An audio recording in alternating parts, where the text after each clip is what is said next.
All right, so I just got back from seeing It Ends With Us, which is a new romance film starring Blake Lively that a lot of people are hyped about because it's based on a novel of the same name that a lot of people know and love.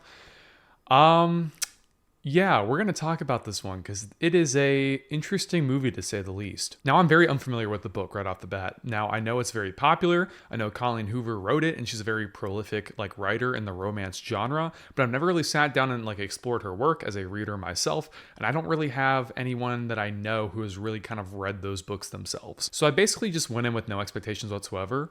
I saw the trailer before other movies that I've seen over the past few months. I was like, okay, this seems pretty formulaic and generic, but that's all right. Let's just go see it. Let's see what it is.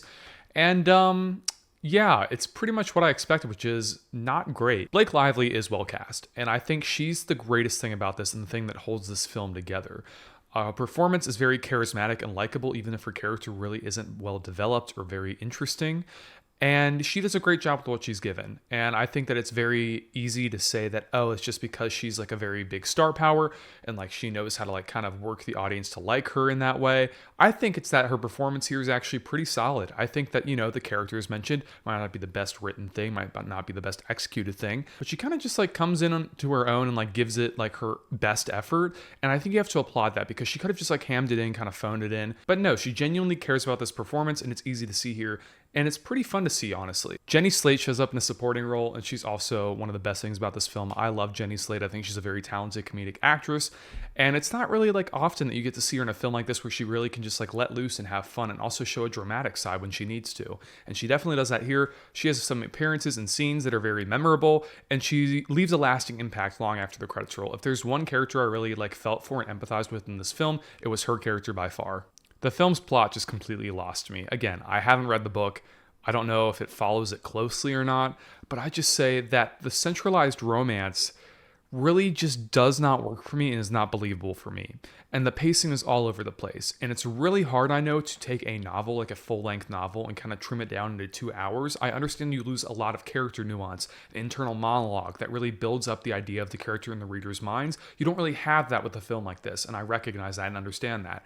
However, I feel like there must have been a better way to kind of portray the characters more than they do here. It's quite uninspired and just feels so derivative of other romance films like this that at the end of it and halfway through even, I just kept checking my watch. I'm I don't know how much longer this is, but I am kind of bored. The tone is just also off. It doesn't really feel like it's doing anything serious or grounded. It switches from kind of easygoing to melodramatic, and it's very jarring and gives you tonal whiplash. It really doesn't let the audience sink into that feeling or atmosphere or tone, and it really just feels all over the place in terms of that aspect. Honestly, it just didn't work for me at the end of the day. And I get that I'm not the target audience for this, of course. I know a lot of people are excited about this. And in fact, the early screening I had to go to was the public early access for Girls Night Out, which is it was a bunch of female audience goers in the auditorium. And they clapped when the film ended. I would say that it definitely is a film that is going to have a lot of hype behind it because a lot of people know and love the book, as mentioned. A lot of people are fans of Colleen Hoover and her romance novels. So to see a romance novel like that translated to screen, a lot of people are going to check this out. And I'd say, I'm not here to rain on your parade. I'm going to say, for me personally, it didn't work as much as I wanted it to. But I'd say that a lot of people are going to find enjoyment in this probably because even from judging from my reactions of my audience alone, a lot of people really, this was their type of thing. So I'd say definitely go check it out if you think you're going to be a fan of this, or if you like the film, or you like the book, or you like the author. I'd say you're going to probably have fun with this and you're going to have a very enjoyable time. And also, since I didn't read the book, I don't know if it works better in novel form than it does movie form. Again, I'm just judging based on my personal feeling, but I'd be interested to know, and you can leave your thoughts down in the comments below if you've read the book and seen the movie, if the film leaves out considerably more than the book, or if it's kind of even in that sense. Because I'm really interested to see if the book kind of expands upon character motives and arcs and storylines more